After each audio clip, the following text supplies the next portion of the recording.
he was a very, very loving father. And I, as a child and abidingly ever after, have very, very deep love for him. He was wonderful with kids, very, very playful, very comical. He used to make up, spontaneous stories about, various characters that he invented, and he, wasn't above getting down on his hands and knees and playing, and very, very affectionate, very caring. But at the same time, and certainly this was truer of that generation of fathers than it might be of the current generation. He was also somebody who quite often was lost in his preoccupations, whether it was his work and the world of Yiddish or his anxieties and obsessions. He was a very, very anxious man. He could magnify small things into great, great worries. And,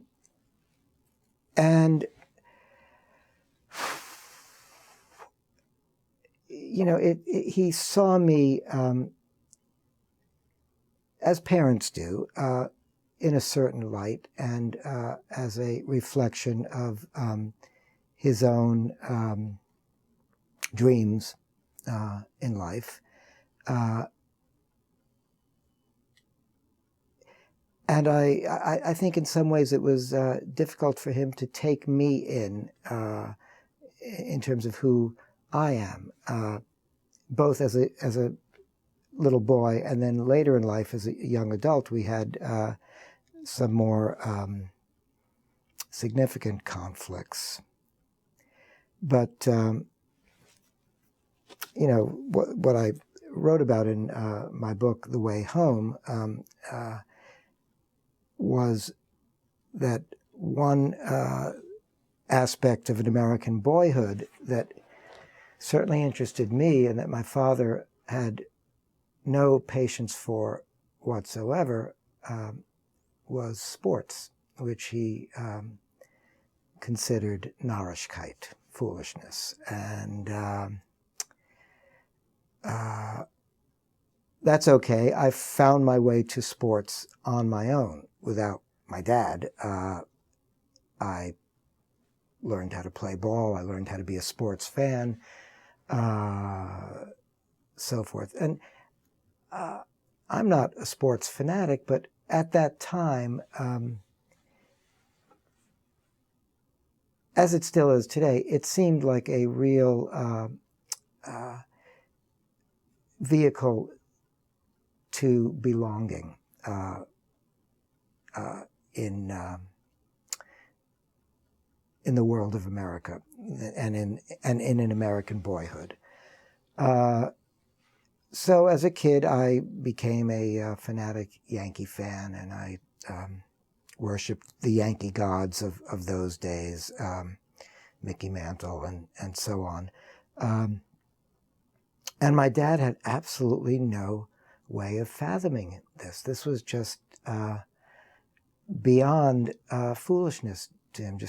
It was one thing to play sports, where maybe at least you were getting some exercise, but the idea of rooting for a sports team, wasting time watching a baseball game, was completely, completely foreign to him.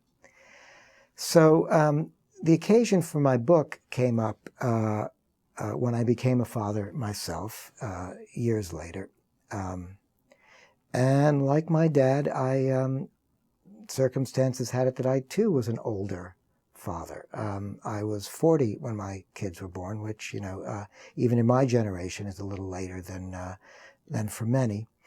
And you said that I had written in the book that I wanted to be a different kind of dad. Well, yes, in some ways. I mean, in most ways, in the most significant ways, I wanted to be the kind of father that Moshe was for me. I wanted to be able to offer that kind of gentle and loving fathering. But I also wanted to be able to connect with my son in terms of what his interests were, rather than imposing my own upon him. So when Max became interested in Little League, I summoned up my courage and decided that I would coach him in Little League. And it was a great experience for me in so many ways. But one of the things that I had to take note of just from the very start of that experience was how much I found myself thinking about my dad, in the way that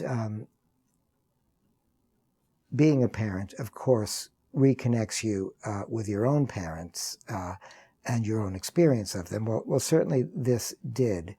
And, of course, Moshe was anything but Little League coach material. That would have been the last thing in the world he'd have found himself doing.